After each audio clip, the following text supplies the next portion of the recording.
The Zilari had always called themselves the children of the stars. Once, their cities stretched across continents, shimmering with light and life under twin suns. Their people thrived on innovation, exploring galaxies far beyond their own. But now, centuries later, those same stars felt cold and distant, like eyes that refused to see them. Kale stood atop a crumbling observation tower, gazing at the endless void above. His breath fogged the cracked visor of his environmental suit, a reminder of how fragile his world had become. The air outside was toxic, laced with particles from volcanic eruptions, triggered by the planet's dying core. Behind him, the remnants of his civilization struggled to survive. Farms buried under ash, rivers dried up, and children too weak to play.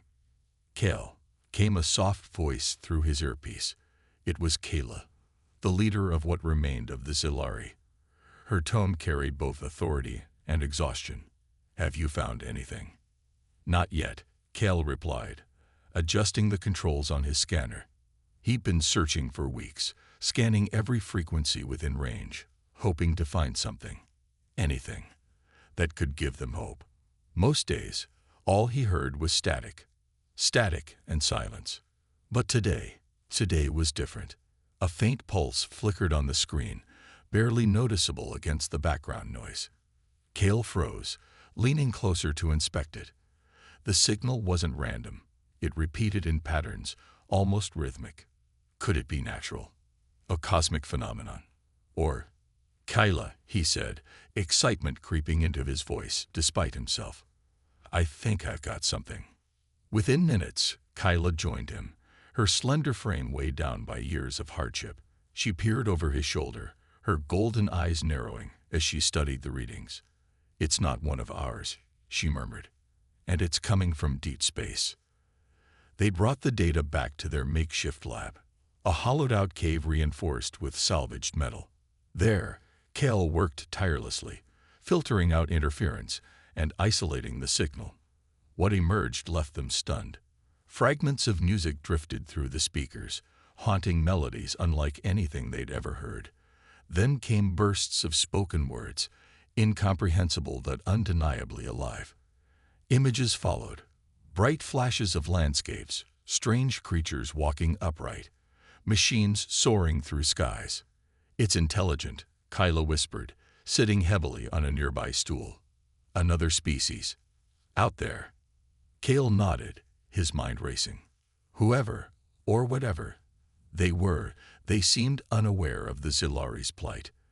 They broadcast freely, without fear or caution.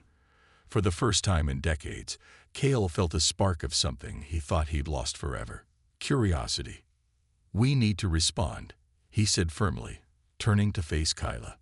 "If they're willing to share this much, maybe they'll help us." Kyla hesitated. Reaching out meant exposing themselves, not just to potential allies, but also to enemies. The galaxy had turned its back on them once before, condemning them for crimes they didn't commit. Trusting strangers again would be dangerous. But staying silent meant certain death. "Prepare a message," Kyla finally said, her voice steady. "Something simple, something honest." For hours, Kale crafted the transmission.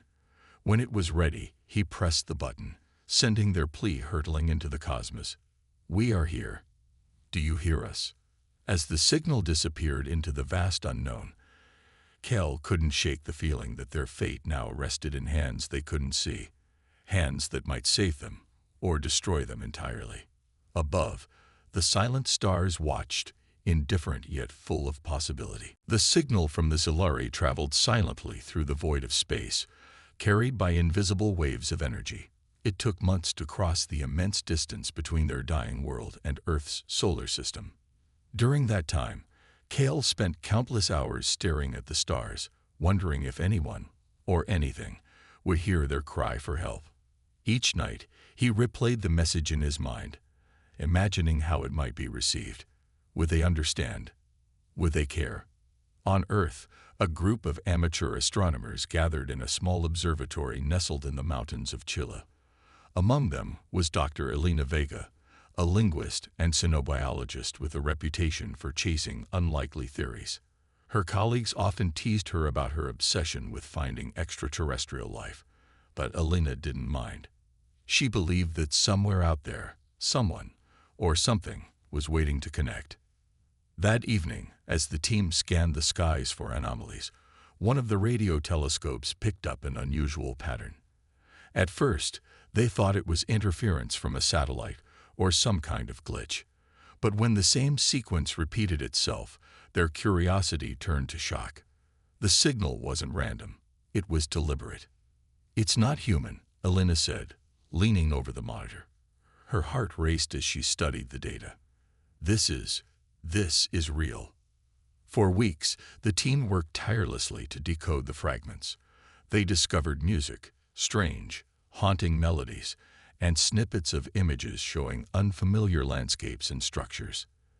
Then came the words, spoken in a language no one recognized but clearly designed to communicate. Finally, buried within the transmission, they found a simple phrase written in mathematical symbols, a universal language. "We are here. Do you hear us?" News of the discovery spread quickly, sparking debates around the globe. Some called it a hoax, while others saw it as humanity's greatest opportunity. Governments convened emergency meetings, scientists scrambled to analyze the data, and ordinary people looked up at the night sky with newfound wonder. Alina argued passionately for responding. This could change everything. She told a panel of skeptical officials during a televised hearing. "They've reached out to us. If we ignore them, we're no better than the silence they're trying to break." But not everyone agreed. Military leaders warned of potential threats, fearing that contact with an unknown species could endanger Earth. Others questioned whether humanity was ready to shoulder the responsibility of representing its entire planet. After days of heated discussions, a decision was made. Humanity would reply, but cautiously. Using the same mathematical framework, they crafted a straightforward message. "We hear you." When the response left Earth, traveling back toward the distant source of the original signal, Alina felt a mix of excitement and dread. What if the Zilari were hostile? What if this was all a mistake? Still, she couldn't shake the feeling that history was being written right before her eyes. Back on the Zilari homeworld, Kale barely slept as he monitored the skies. Every beep of his equipment filled him with anticipation. And then, one day, it happened. A faint signal appeared on his scanner. A reply. Cal's hands trembled as he decoded the message. When the words finally emerged, "We hear you," tears welled up in his eyes. He ran to find Kayla, bursting into the council chamber where she sat with other leaders. "They answered," he exclaimed, his voice cracking with emotion. "They heard us." Kyla stood slowly, her expression unreadable. For so long they had been alone, abandoned by the galaxy they once called home. Now, hope flickered like a tiny flame in the darkness. But hope was fragile, and trusting strangers carried risks. "Prepare our next message," Kyla said after a moment, her voice firm despite the weight of uncertainty. "Tell them who we are. Tell them why we need their help." As Cal returned to his work, he couldn't help but wonder what kind of beings awaited them beyond the stars. Were they kind, wise, dangerous? Whoever they were, they held the key to the Zilari's survival, and perhaps to a brighter future for both their peoples. The Zilari's second message was more detailed than the first, a careful blend of images, symbols, and sounds meant to introduce their species to humanity. Kale worked tirelessly, piecing together fragments of their history, culture, and current plight. He included depictions of their once thriving cities under twin suns, followed by stark visuals of their crumbling homeworld. The final touch was a plea for assistance, written in the same mathematical language they had received from Earth. When the transmission was ready, Cal hesitated before sending it. "What if they think we're weak?" he asked Kayla, his voice tinged with doubt. "What if they turn away?" Kayla placed a reassuring hand on his shoulder. "We've already been abandoned by those who knew us," she said softly. "These strangers have no reason to care about us yet.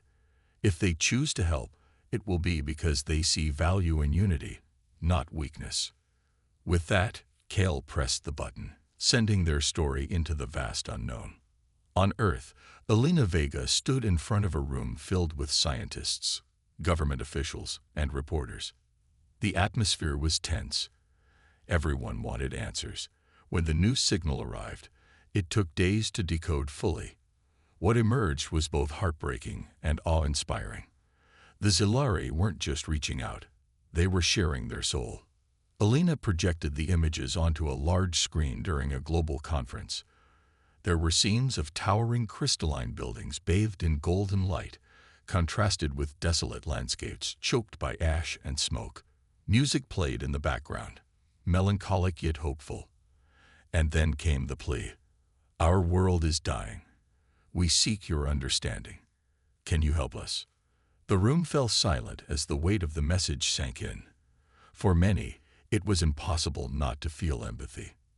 These beings, so different yet undeniably intelligent, were fighting to survive against overwhelming odds. But not everyone shared Elena's optimism. General Marcus Hale, head of Earth's defense forces, voiced concerns. We don't know anything about them, he argued.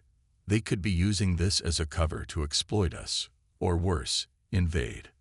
Others echoed his fears, pointing out that humanity wasn't even united among itself. How could they trust an alien race? Elena stepped forward, her voice steadied despite the rising tension. Yes, there are risks, she admitted, but isn't ignoring them riskier? This is our chance to show that we can rise above fear and suspicion. Imagine what we could learn from each other. Her words struck a chord. Slowly, the tide began to shift. Leaders from around the world agreed to respond again, this time offering reassurance rather than caution. The reply read, "We understand your struggle. We wish to know more." Back on the Zilari homeworld, Kel watched as the latest response appeared on his screen. Relief washed over him. It wasn't rejection. They hadn't turned away. But Kayla remained cautious. They haven't promised help, she reminded him. Only curiosity. Curiosity is enough, Kale replied, determination burning in his eyes. It means they're willing to listen. That's all we need right now. As the days passed, communication between the two civilizations grew more frequent. Humanity sent questions about Zilari biology, technology, and culture. In return, the Zilari asked about Earth, its people, its ecosystems, its challenges. Each exchange brought them closer, bridging the gap between worlds. Yet doubts lingered. Could humans truly grasp the desperation of the Zilari situation? Would they act in time to make a difference? And most importantly, could trust be built across such an immense divide? For now, hope burned brightly, but fragile threads held it together. Both sides knew that one misstep could shatter everything they were trying to build. Still, Kel couldn't help but feel a spark of excitement. For the first time in centuries, the silence of the stars felt less oppressive. Somewhere out there, someone was listening. And maybe, just maybe, they cared. The decision to meet face to face was not made lightly. For days, Kyla and her council debated the risks of traveling to Earth. Their ancient starships were relics, too slow and fragile for such a long journey. Even if they could reach Earth, there was no guarantee humanity would welcome them, or that hostile forces wouldn't intercept them along the way. "We can't wait any longer," Kale insisted during one heated meeting.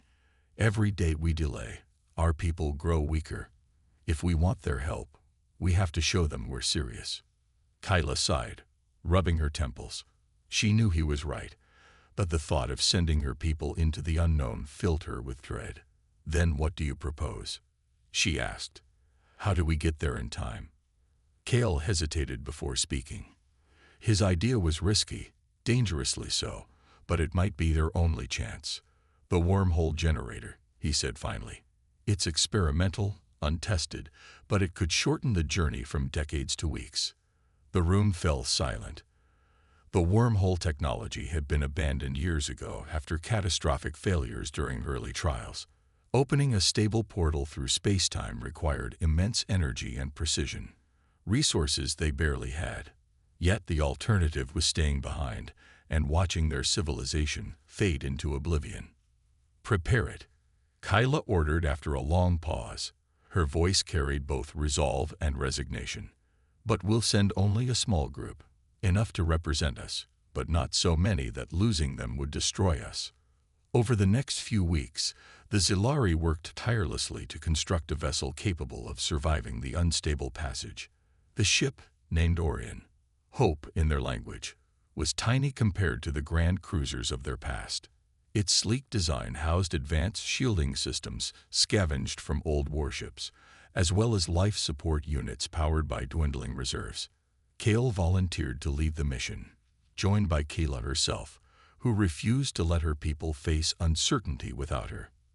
Lyra, a medic with steady hands and a compassionate heart, rounded out the team. Together, they prepared for the journey of a lifetime. As the launch date approached, emotions ran high. Crowds gathered around the makeshift launch pad, their faces etched with hope and fear.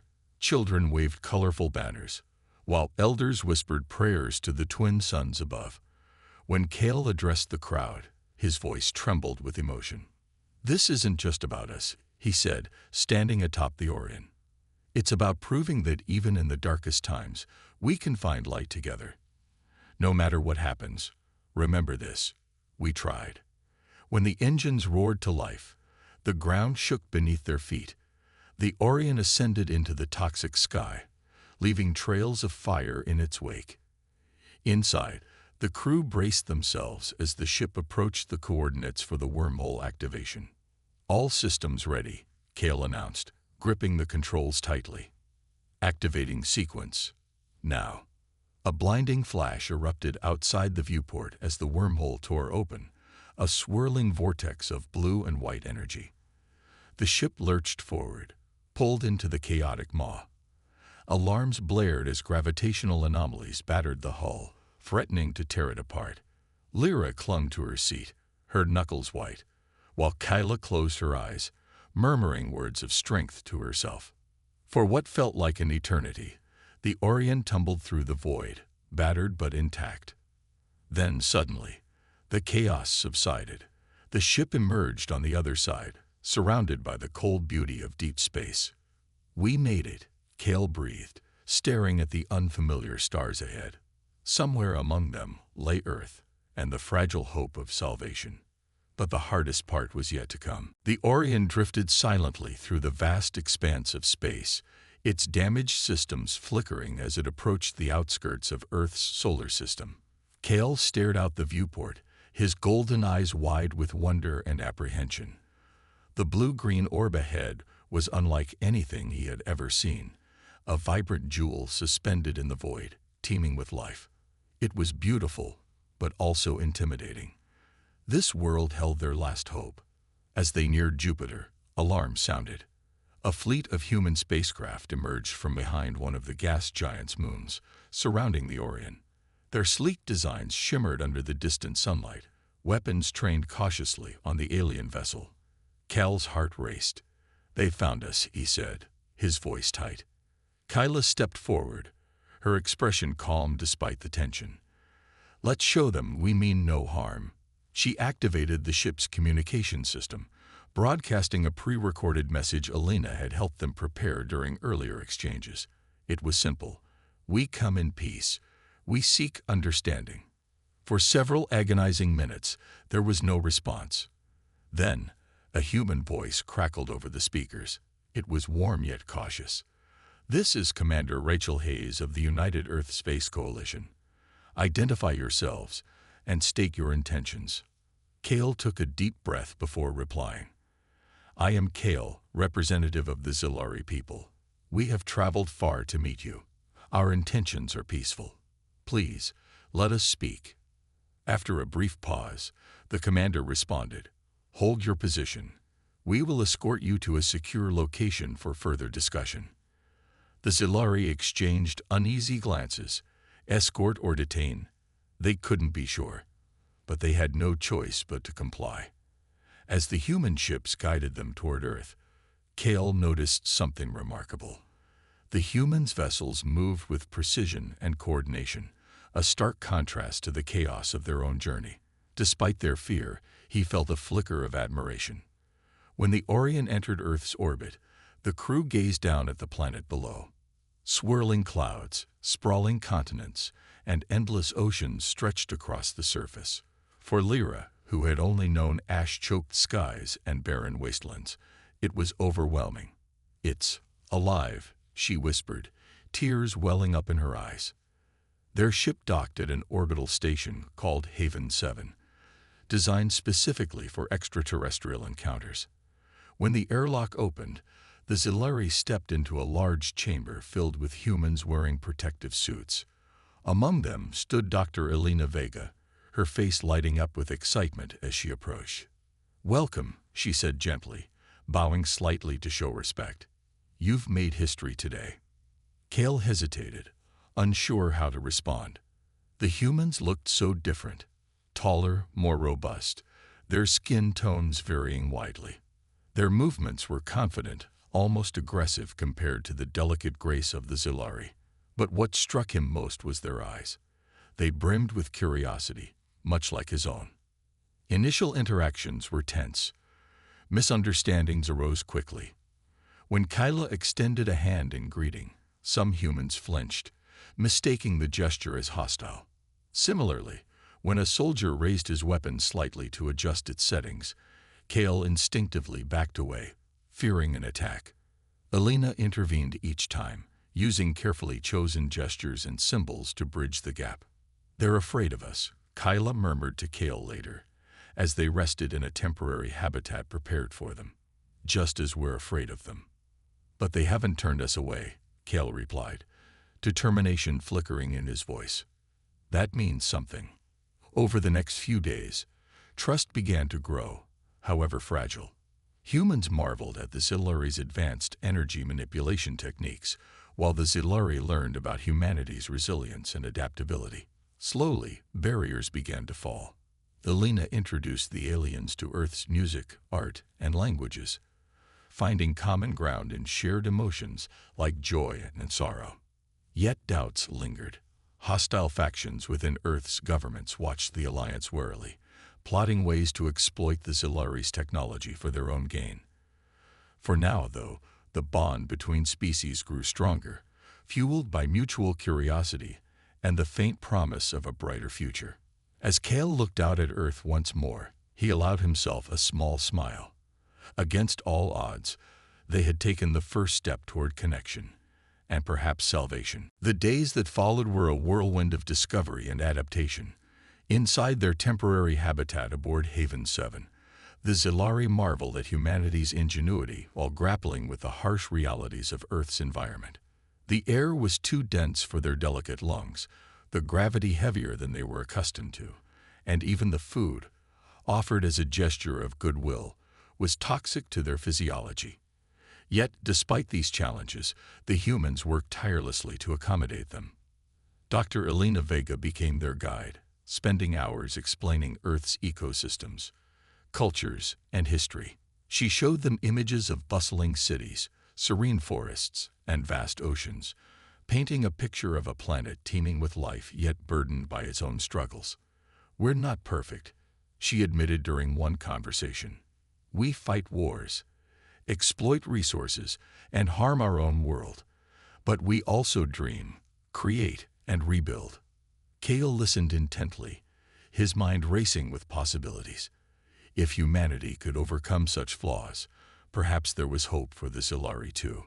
He shared stories of his people's past, their achievements in science, art, and exploration, but also their mistakes.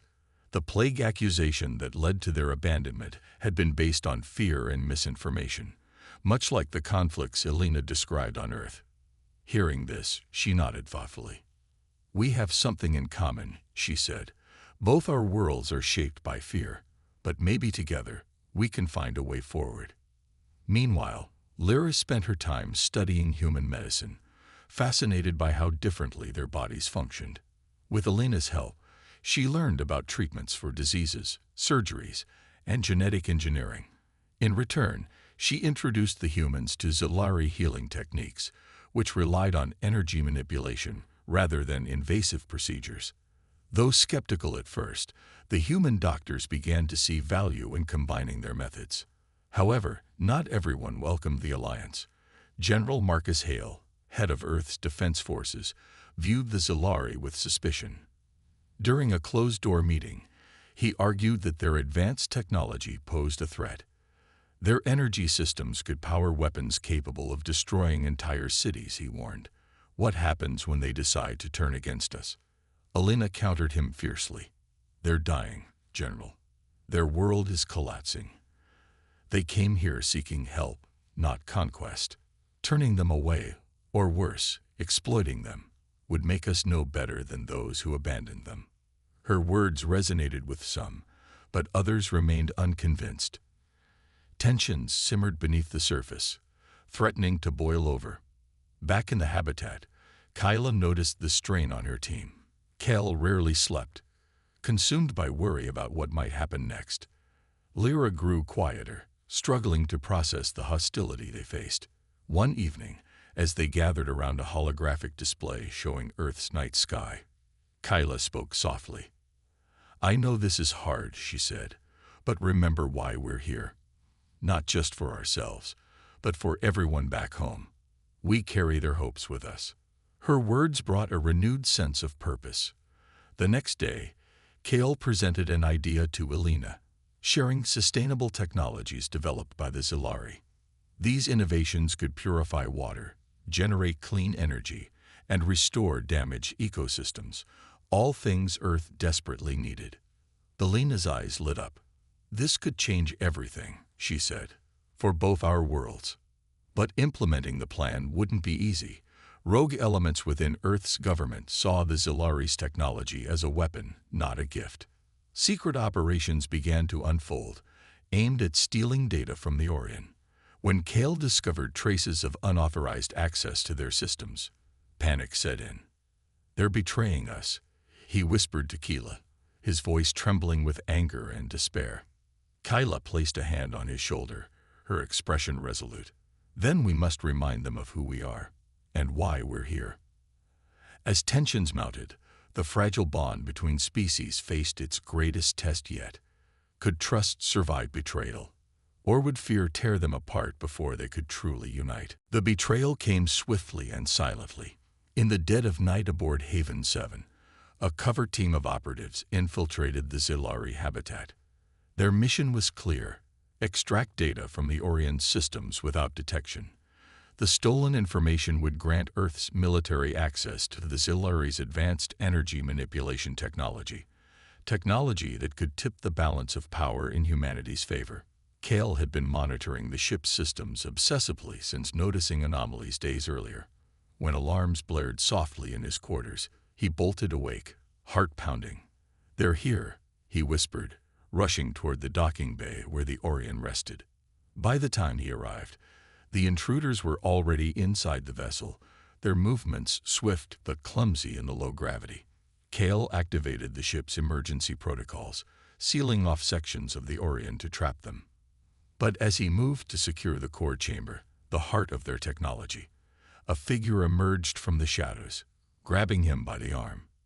It was General Marcus Hale himself, flanked by 2 armed soldiers. His cold eyes bore into Cal's. "You don't understand what you're sitting on," Hale growled. "This isn't about you or your people. It's about survival." Before Cal could respond, Kyla appeared at the doorway, her golden eyes blazing with fury. "Survival," she spat. "Is this how you survive? By stealing from those who trusted you?" Hale raised his weapon slightly, but Kyla didn't back down. She stepped forward, placing herself between him and Kale. For a moment, the room froze, tension thick enough to choke on. Then, without warning, one of the soldiers lunged at Kyla, knocking her to the ground. A sharp cry escaped her lips as pain shot through her side. "Enough," Alina Vega's voice cut through the chaos like a blade. She burst into the chamber, followed by a group of station personnel. Her face was pale with shock and anger. "What are you doing, General? This is madness." Hale hesitated, caught between defiance and shame. The soldiers lowered their weapons reluctantly, but the damage was done. Lyra rushed to Kayla's side, her hands glowing faintly as she used Zilari healing techniques to assess her injuries. Kayla winced but forced herself to sit up, her gaze unwavering. Elena turned to the intruders, her tone icy. "You've just undone everything we've worked for. Do you think they'll ever trust us after this?" News of the attack spread quickly, igniting outrage among both humans and Zilari.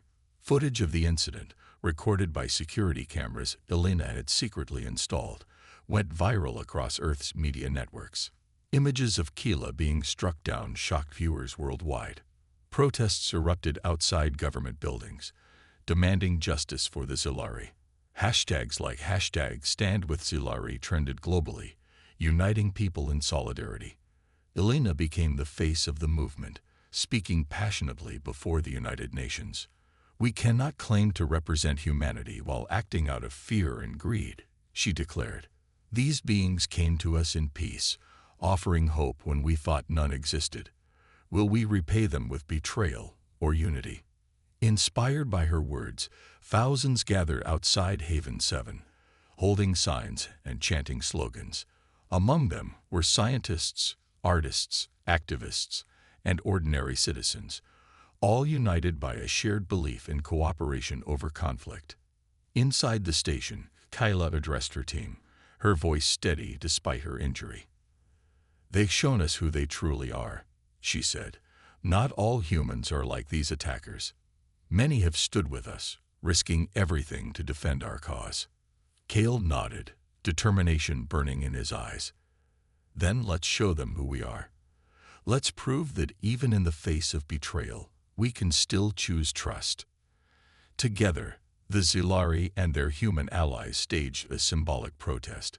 They assembled outside the UN headquarters, projecting images of Earth and the Zilari homeworld side by side. Words scrolled across the display in multiple languages. "Hope is not something we find. It's something we create together." As the crowd cheered, Kale felt a spark of hope reignite within him. The road ahead would be difficult, but for the first time, it felt like they weren't walking it alone. In the aftermath of the betrayal, trust between the Zilari and humanity hung by a thread. But instead of retreating into fear or anger, both sides chose to rebuild what had been fractured. The protests sparked by General Hale's actions became a turning point, not just for the Zilari, but for humanity itself. People around the world began to see the aliens not as strangers, but as partners in a shared struggle for survival. The Zilari decided to take a bold step. Hale proposed sharing their most valuable technologies openly, not as a gesture of submission, but as an act of faith. "If we hide behind secrets," he told Kayla, "we'll only deepen the divide. Let's show them that we're here to help, not to conquer." Kayla agreed, though her decision was met with resistance from some members of the Zilari Council back home. They argued that giving away their knowledge could leave their people vulnerable. But Kayla stood firm. "We've already lost so much," she said. "What do we have left to lose if we don't try?" With Elena's help, the Zilari introduced Earth to sustainable innovations they had developed over centuries. Energy systems powered by quantum resonance could generate clean electricity without harming the environment. Purification devices capable of filtering even the most toxic water promised relief to drought-stricken regions. And terraforming techniques designed to heal damaged ecosystems offered hope for restoring Earth's battered landscapes. Human scientists marveled at the simplicity and elegance of the Zilari designs.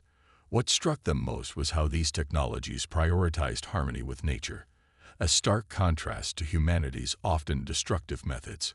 Collaborative teams formed overnight, combining human ingenuity with Zilari wisdom to adapt the alien tools for Earth's unique challenges. Lyra found herself at the heart of this effort. Working alongside human doctors and engineers, she discovered new applications for Zilari energy manipulation. Together, they created portable medical devices that used resonant frequencies to accelerate healing, an innovation that saved countless lives during field trials. For the first time since leaving her dying world, Lyra felt a sense of purpose that went beyond survival. She wasn't just helping her own people, she was making a difference for everyone. As the weeks passed, bonds deepened between individuals on both sides. Elena spent hours teaching Kale and Lyra about human culture, everything from art and music to history and philosophy. In return, the Zilari shared stories of their own traditions, including rituals of gratitude and ceremonies honoring the stars.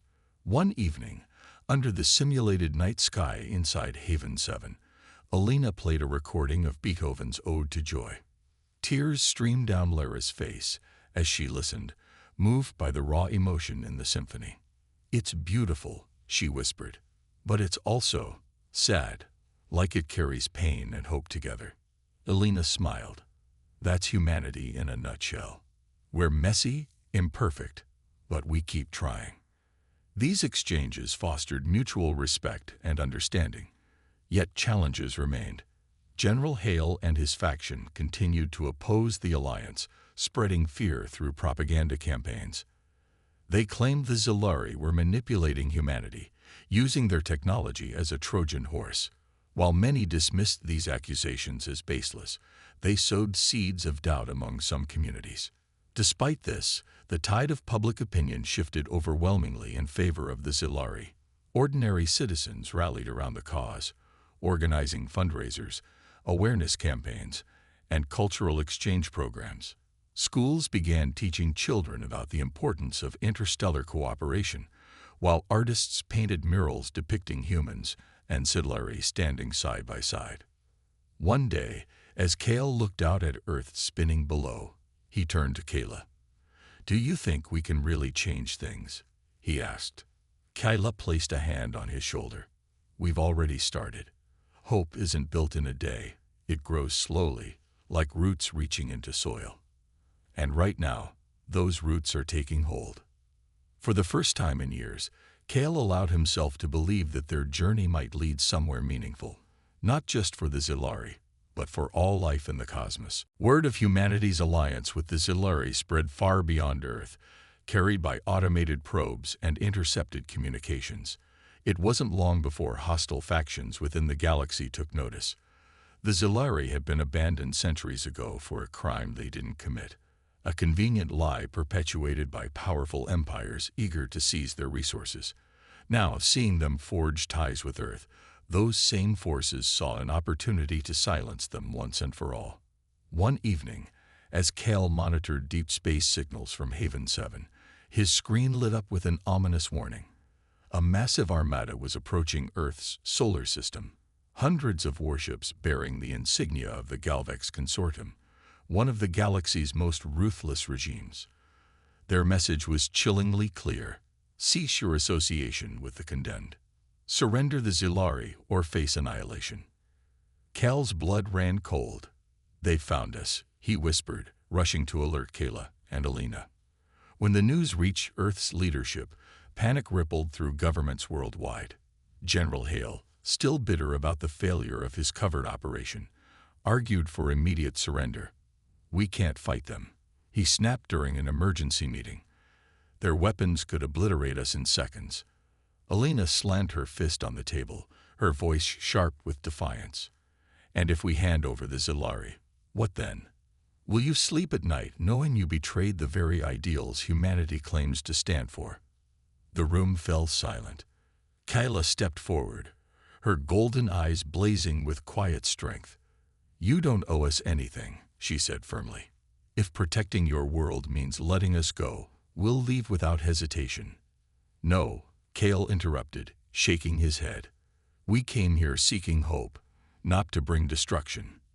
If they want to fight, we'll face it together." Inspired by his resolve, humanity rallied. Military leaders devised a daring strategy combining human ingenuity with Zilari technology. Using holographic projectors scavenged from the Ordan, they created decoy ships to confuse the incoming fleet. EMP bursts, powered by Zilari energy cores, would disable enemy systems temporarily. Meanwhile, coordinated orbital maneuvers would draw the attackers into asteroid fields, where their larger vessels would struggle to maneuver. As preparations intensified, bonds between humans and Zilari grew stronger. Lyra worked tirelessly alongside medics, preparing field hospitals for potential casualties. Elena joined mission control, translating alien coordinates into human-readable data. Even Kyla, despite her injuries, insisted on helping strategize defensive positions. When the Galvex Armada arrived, Earth's defenses sprang into action. Holographic projections scattered across space, creating illusions of fleets that didn't exist. Confused, the enemy ships split apart, chasing phantoms. At the same time, EMP bursts surged through the void, disabling key vessels and leaving them adrift. But the battle wasn't won yet. Dozens of warships broke through the chaos, targeting Haven 7 directly. Inside the station, alarms blared as explosions rocked the structure. Kale and Elena sprinted toward the command center, dodging falling debris.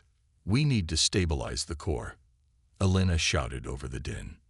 "I'm on it," Kale replied, diving into a maintenance hatch. With trembling hands, he rerouted power using Zilari techniques, buying precious seconds for reinforcements to arrive. Outside, Earth's fighter pilots executed precise maneuvers, luring the remaining attackers into treacherous asteroid belts. One by one, the enemy ships collided with rocks or veered off course, their formations crumbling. Finally, after hours of relentless fighting, the last Galvex vessel retreated, its engines sputtering in defeat. Cheers erupted aboard Haven 7 as surviving crew members embraced one another. Humanity, and the Zilari, had prevailed against overwhelming odds. As Kale stood beside Elena, gazing out at the battered but triumphant fleet, he felt something he hadn't dared to feel in years: pride. Together, they had proven that unity could overcome tyranny. And this victory was just the beginning. "Now they'll know," Kale said softly, his voice filled with quiet determination.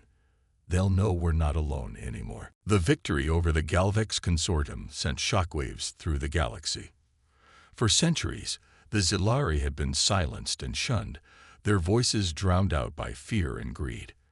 But now, standing alongside humanity, they had proven that unity could defy even the most powerful oppressors. News of the battle spread quickly, carried by both human broadcasts and Zilari signal relays. Across star systems, other marginalized species watched with awe and hope.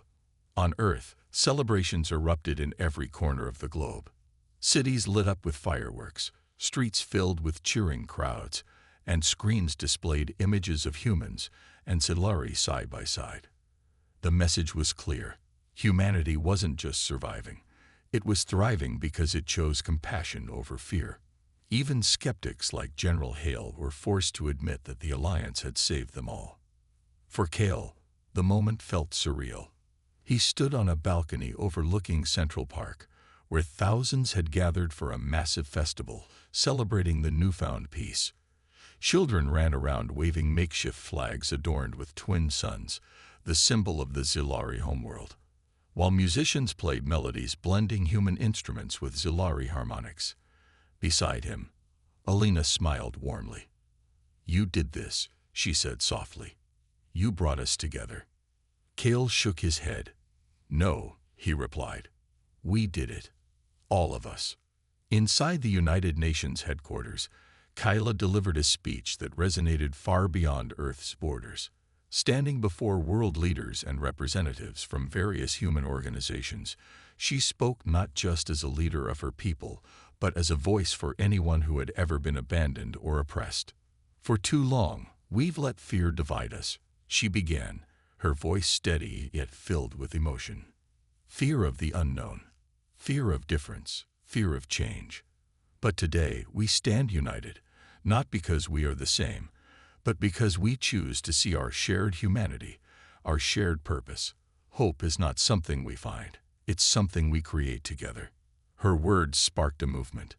Inspired by the Zilari Human Alliance, other alien species began reaching out, seeking partnerships and offering support.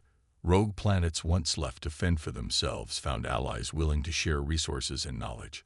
Slowly, the galaxy began to shift, from domination and exploitation to cooperation and mutual respect. Lyra spent her days training human doctors in Zilari healing techniques, while also learning about Earth's medical advancements. Together, they developed hybrid technologies capable of treating injuries and illnesses across species. Her work became a symbol of what could be achieved when two worlds merged their strengths. Meanwhile, Kale and Alina led joint missions into deep space, exploring uncharted regions of the galaxy. Their first stop was the Zilari homeworld, where teams worked tirelessly to stabilize its collapsing environment using combined human-Zilari technology. As green shoots emerged from barren soil and rivers began to flow again, the Zilari saw tangible proof that their future was no longer bleak.